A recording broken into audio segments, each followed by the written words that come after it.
Ya pemirsa, kita sudah sampai di segmen terakhir dari topik Live Stock kita hari ini dan kita kembali ke Mas Tulus. Kalau tadi ternyata adanya Halim Perdana Kusuma juga cuman bisa mengurangi atau mengurai jumlah penumpang di Suta hanya 10% seperti itu. Ya. Nah mungkin kalau kita lihat itu yang sudah dilakukan oleh pihak bandara dan maskapai. Mungkin ada hal yang bisa dilakukan oleh calon penumpang untuk mengantisipasi misalnya supaya tidak ada faktor-faktor yang mempengaruhi mereka mudik seperti itu. Ya, kalau khususnya untuk yang ke Soekarno-Hatta, itu yang harus diantisipasi penumpang agar banyak loh penumpang kita yang ketinggalan pesawat. Ya, Trafficnya juga luar biasa itu. Ya, karena kemacetan, sehingga manajemen waktu penumpang ketika ke Bandara Soekarno-Hatta itu harus ekstra hati-hati.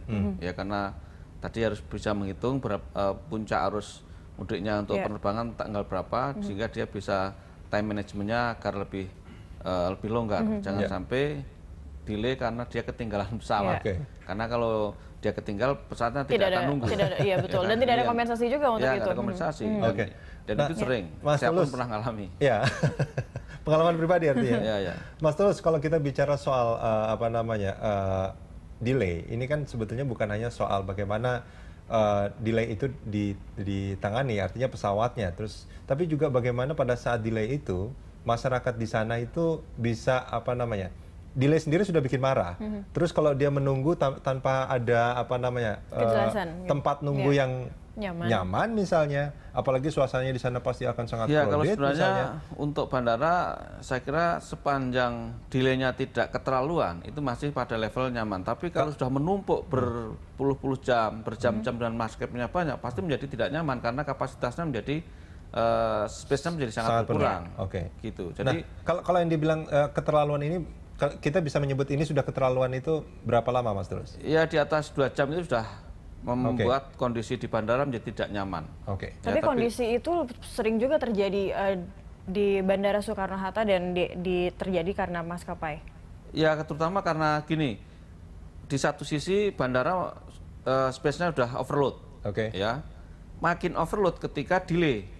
Ya, tadinya tempat duduknya cukup untuk nunggu penumpang yang akan terbang ke tujuan tertentu, tiba-tiba harus diisi orang yang delay tadi, yang mestinya dia sudah meninggalkan ruangan terbang tapi tidak terbang, menjadi semakin kacau.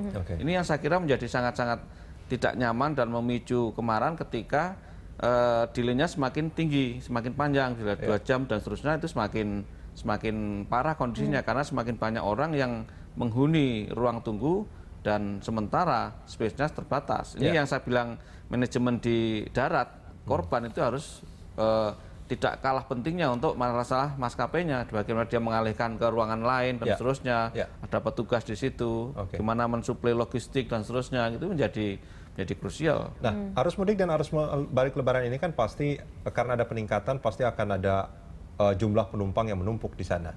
Nah, selain soal delay pesawatnya, Mas, kenyamanan penumpang pada saat di bandara juga kan ini sebetulnya harus diperhatikan. Dan untuk mengurai supaya ini lalu lintas orang ini lancar, harus ditunjang dengan hal-hal lain, misalnya taksi misalkan.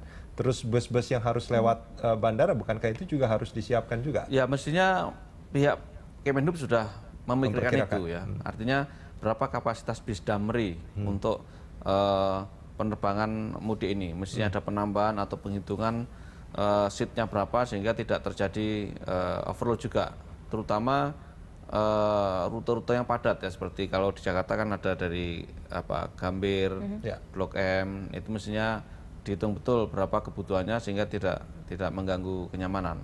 Karena pelayanan bandara itu kan penumpang pesawat itu terintegrasi. Sejak kita mulai ngurus tiket, ya, kemudian mulai berangkat dari rumah menuju ke bandara sampai tiba tujuan itu adalah terintegrasi. Jadi kalau pihak bandara mengatakan Smile Airport, ya, dia tidak hanya cukup membuat smile ketika di airport, tapi sampai ke rumah. Ya, karena untuk apa ketika smile di airport, tapi kemudian di jalan dia ngomel-ngomel karena taksinya brengsek, bisnya brengsek dan segala macam. Itu nggak bisa terpisahkan gitu. Oke. Ya, kesiapan itu sudah harus dilakukan untuk menyongsong mudik 2016 ini.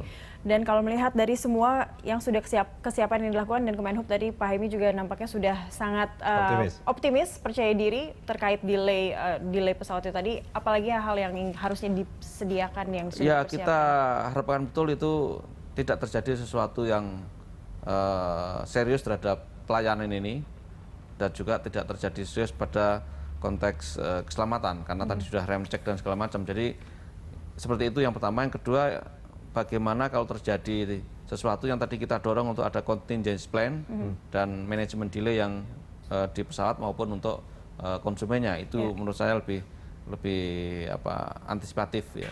Oke, baik. Mas Tulus, terima kasih banyak sudah hadir bersama kami di sama-sama. Landstalk. Pemirsa, demikianlah dialog Landstalk hari ini. Anda bisa mengirimkan informasi dan saran kepada kami lewat email di news@berita1.tv. Atau follow kami via Twitter, Facebook, dan YouTube. Nantikan Landstalk setiap hari pukul 13 sampai 14 waktu Indonesia Barat. Terima kasih, sampai jumpa.